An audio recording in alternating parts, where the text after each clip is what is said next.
আমরা আমাদের জায়গা থেকে মনে করি সরকারের স্ট্যান্ড নির্ধারণ করবে জনগণ। বাংলাদেশের জনগণ অন্তত এই প্রশ্নে এখন শতভাগ তাদের জায়গায় ঐক্যবদ্ধ যে আমাদের সাথে শুধু ভারত নয়, পৃথিবীর যে কোনো দেশের সাথে আমাদের সম্পর্ক হবে সম্মানের, সমতার।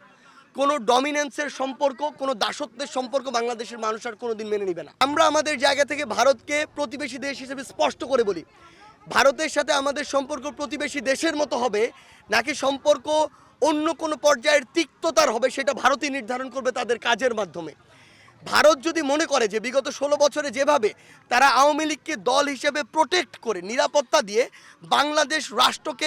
বাংলাদেশ রাষ্ট্রকে শুষে খেয়েছে, এই সুযোগ বাংলাদেশের মানুষ আর দিবে না। এই সুযোগ দেওয়ার জন্য এত মানুষ জীবন দেয় নাই।